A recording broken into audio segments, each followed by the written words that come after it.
மஞ்சக்கிழங்கு விவசாயிகளுக்கு என்ன நடக்கு தெரியுமா? ரெண்டு பிரச்சனை.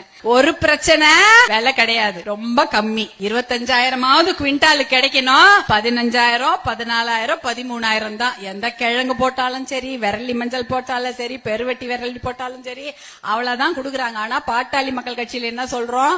ஒரு குவிண்டால் மஞ்சக்கிழங்கு மஞ்சளுக்கு 25,000 கண்டிப்பாக அந்த விவசாயிகள் கொடுக்க வேண்டும் என்று. அடுத்தது இன்னொரு பிரச்சனை, அந்த கிழங்கு இந்த வேற மஞ்சள் அறுவடை செய்யறதுக்கு ஆள் கிடைக்குதா? ஆளே கிடைக்கிறது இல்ல. எங்க கிடைக்குது? வெளியூர்ல இருந்து வராங்கன்றாங்க. நம்ம ஊர்ல நான் ஒரு ஈரோட்ல இருந்து மஞ்சள் சாகுபடி செய்யக்கூடிய ஒரு விவசாயிடம் ஒரு வாட்டி உட்கார்ந்து ரொம்ப நேரம் பேசிட்டு இருந்தோம். அவங்க சொன்ன ஒரே பிரச்சனை, அறுவடை என்பது ஒரு மாசம் நடக்கும். அந்த ஒரு மாசத்துக்கு ஆள் கிடைக்க மாட்டேங்குது தமிழ்நாட்டுல. வெளியூர்ல இருந்து, வட மாநிலத்தில இருந்து கரெக்டா குடும்பமாக ட்ரெயின் ஏறி நேரா வர்றாங்க, வந்து விவசாயம் செய்யறாங்க. வந்து செஞ்சுட்டு அந்த 1.5 மாசம் அவங்க அந்த கூலிய வாங்கிட்டு அவங்க மறுபடி அவங்க ஊருக்கு போயிடுவாங்க. நம்ம ஊர்ல இருந்து ஆளை கூப்பிட்டா சரியா கிடைக்க மாட்டேங்குது தமிழ்நாட்டு. ஏன் தமிழ்நாட்டுல விவசாயம் செய்யறதுக்கு ஆள் கிடைக்காதா? பெரிய பெரிய தொழிற்சாலை இருக்காங்க, செய்யறதெல்லாம் விவசாயம் தானே.